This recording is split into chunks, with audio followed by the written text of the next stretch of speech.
товары Грузии не нужны.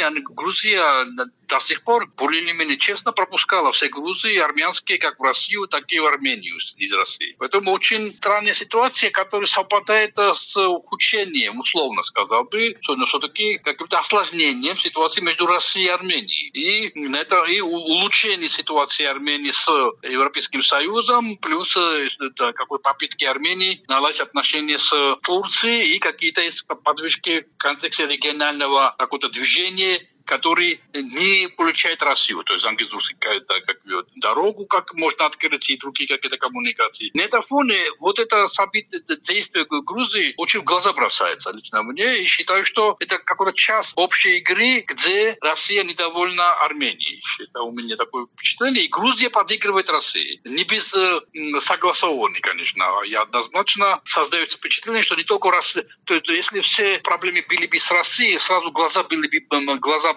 бросался бы, что вот Россия наказывает Армении. Вот коньяк не пускает, там у России есть очень много рычагов, там не пустить какие-то товары армянские. Не только это всегда так делает. Я с грузинскими товарами так делал в свое время, и сейчас с азербайджанскими товарами начал так же делать, с помидорами так делали. Очень много приходит информации. И на этом фоне, чтобы как-то скрыть, как-то спрятать что-то российское, скажем так, присутствие в этом деле, как будто Грузию наняли для этого. Если это так, это ужасно, это аморально. Со стороны Грузии это просто не хватит слов как-то оценить это более или менее корректно. Я больше логики не вижу, честно говоря. Какие-то грузинские экономические какие-то организации должны беспокоиться и запрашивать информацию у Министерства экономики Грузии, почему так происходит регулярно. Или у Армении должно быть, у армянских, скажем так, неправительственных организаций, потому что официальные лица, скорее всего, будут воздерживаться однозначно. Даже если они получат какую-то информацию, не будут, чтобы не ухудшить ситуацию, не будут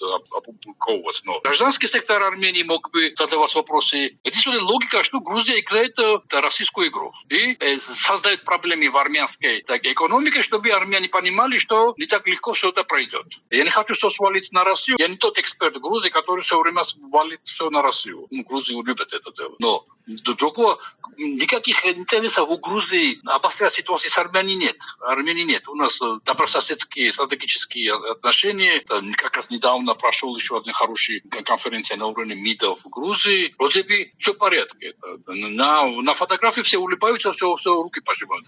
И никто там, на этих встречах, это очень важно, никто не поднимает такие вопросы. И явно все смотрят на Армению, насколько Армения пока это все терпит. И так более или менее на уровне распространения информации, скажем так, ограничивается. Но не более того, не делает так более или менее строгие там заявления по поводу там протеста или что-то такого рода. Было бы неплохо иметь с армянской стороны какую-то более или менее, скажем так, убедительную какую-то информацию, чтобы это анализировать. Потому что кроме прессы, кроме информации на уровне прессы, больше нет ничего. Официальные лица, как Грузия и Армения, молчат. Вот это самое аморальное со стороны Грузии. Если это так, что Армения сейчас изолирована полностью, пока еще не налажены отношения с Азербайджаном настолько, чтобы как-то диверсифицировать и как-то балансировать свою политику, еще полностью пока еще зависит от Грузии, не открыта граница с Турцией. И этот момент пойман Грузией. Чего добивается Грузия, этим непонятно. То явно, что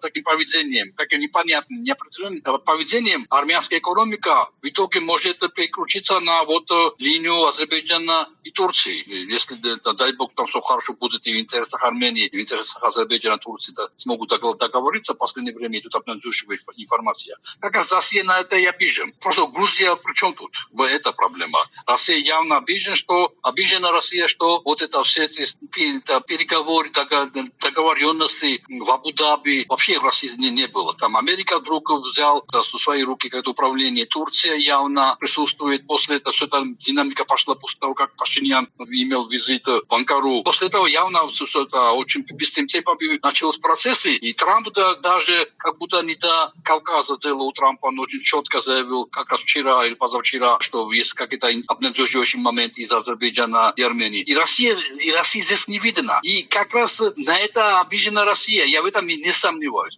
Почему Грузия подыгрывает России? Вот это обидно.